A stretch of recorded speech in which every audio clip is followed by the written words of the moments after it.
الله أكبر الله أكبر فلله الحمد. الحمد لله الذي تتم الصالحات بنعمته، جعل لكل موجود في هذه الدنيا زوالا ولكل مقيم انتقالا. اللهم صل وسلم وبارك على عبدك ونبيك محمد صلى الله عليه وسلم. أما بعد، أيها الناس اتقوا الله تعالى وتفكروا في سرعة مرور الليالي والأيام. ilmaan namaa rabbi sodaadhaa, halkanii guyyaan dabraa jira laala. Dalagaa gaarii dalagachuutti wal dorgoma. Haleessa gaafa dabru san ramadaana simachuudhaaf guyyaa 29 dura ramadaana simachuuf qophaa'aa turre. Amma immoo ramadaanni irraa ka'ee dhaammachuudhaaf dirree iidaa gubbaa jirra. Obboleeyyan islaamaa umriin teenyas akkanuma. Namni ramadaana kana keessa haajaa rabbitti himatti, odoo haajaan teetuus hin bahin salaata rabbii gadi lakkisiin. Rabbi waa hedduu irraa eegganna, jannata irraa eegganna, azaaba irraa nutiisuu irraa eegganna, rizqii addunyaa irraa eegganna, nagaya irraa eegganna. Rabbi irraa jara keenya talleessaa rabbi nutti haa jaaru. Kanaafuu obboleeyyan keenya kheyrii amma jaarre kana akka achi deemnee guyyuma kanarraa diiguun jammarre, masjiidni akka hin duwwanne, salaatul jamaan akka hin duwwanne, jummaan akka hin hirranne, asumas salaata kana dhiifnee akka biraa hin deemne yaa obboleeyyan islaamaa. إن لما فادا باتي رمضان إنما الأعمال بالخواتيم، باتي خبجا في باتي رحمتات، باتي تنخيس الشيطانات هدمي في نمن هندي كانت رحمة ولي قول.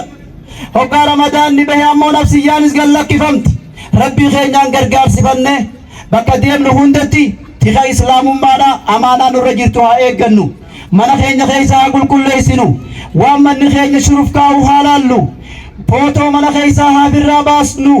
نبينا عليه الصلاة والسلام أكيجان منامني فوتو من خيست جدار رتمتن فتن فوتو چدا تسرقياتات تنا مگر تجالتو يادن نورا جچهاتات نامني فوتو من ساجد ملائكة رزقي ملائكة رحمتا من سان سنت وقا خنا قوتو جل النبي عليه الصلاة والسلام. أكسما منا سرين فايدان كم نجيرتو سرين فايدان كم نتوباتي بيلدانين تورونين تديمتي والأنولي yoo jiraatti mana san keessa mooraa san keessa malaayikaan hin seentu jedhan nabi alayhi salaatu wassalaam. Wantoota malaayikaa mana keenya dhufuurraa dhoorku mana keenyarraa haa qulqulleessinu.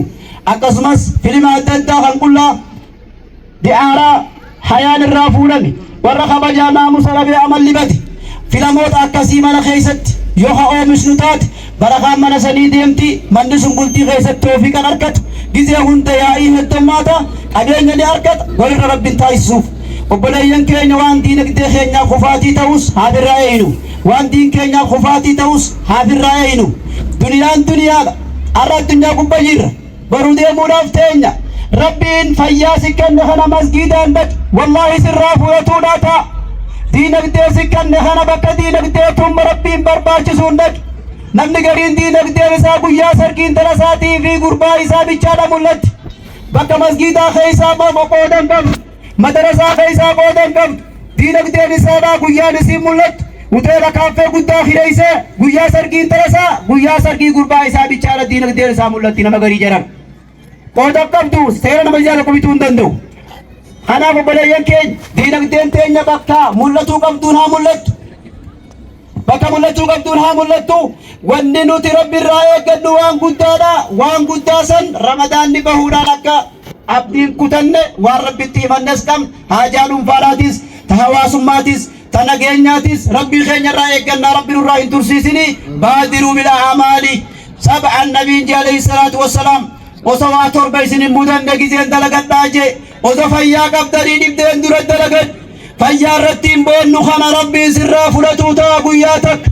Fuuldura kan kee waan si mudatuun beeytu. Arra fayyaa qabda boru isbitaala ciisuun mala jarana.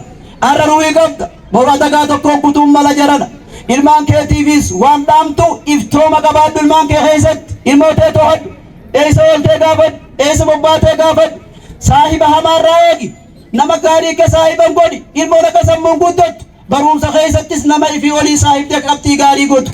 Saahiba akkasii uumiif to'adhu ilmaan kan kee qaasin kaanyeessin. intala dubraa gadi lakkisin karaa malatti. عباد الله كنتم بالأمس القريب تستقبلون شهر رمضان وقال الله تعالى إن تجتنبوا كبائر الإثم كبائر ما تنهون عنه نكفر عنكم سيئاتكم. وقال النبي صلى الله عليه وسلم الصلاة الخمس والجمعة إلى الجمعة ورمضان إلى رمضان مكفرات لما بينهن إذا اجتنبت الكبائر. جاء النبي عليه الصلاة والسلام سلام نشنن جمان دنگ جمعة رمضان دنگ رمضانات دلي جدو درجرت هند نمرة مارتي جوان دلي تكشوته هوغا كبائر دلقين دلي تكوس الرامارتي جرن تناف وأي كبيرة بعد الشرك أعظم. ربي غيسني ونقدان نما بوسو شركي أكين دلين وانتوتا ربي نما والهباب سو أكين دلين رحمكم الله. ربي رحمة سنفها قدوه أكو مغيرو رمضان آسن صدقة چون كيسانيس خيري دلقة چون كيسانيس هل كان دامبة چون كيسانيس أقسمهاتو. نبينا عليه الصلاة والسلام أكي جرن نمني رمضان سوامن سوام نساء ربي نفيم قبطين الترمن قروك جرن نبي عليه الصلاة والسلام namni guyyaa jaha eega soommanee guyyaa jaha jala oofe akka nama amata soommanee diyan.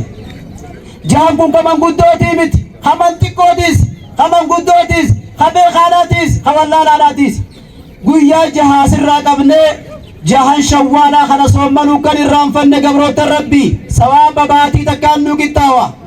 Ramadaanni baatii 10 qixxaawa. Inni jahan kun ammoo baatii 2 qixxaawa. Waliin akka nama waggaa tokko soommaneetiif irraan hir'isin aboo qoonqoollaalin aboo garaan waraan aboo garaa of nafsi jaayalan deemin guyyaa jahan kana keessa buufadhaa. Ibaadallah sallu wa sallimu ala al-haadi al-bashiir النبي الكريم. أعوذ بالله من الشيطان الرجيم. قال الله تعالى إن الله وملائكته يصلون على النبي يا أيها الذين آمنوا صلوا عليه وسلموا تسليما. اللهم صل وسلم على عبدك ورسولك نبينا محمد وعلى آله وصحبه وسلم. سبحان ربك رب العزة عما يصفون وسلام على المرسلين والحمد لله رب العالمين.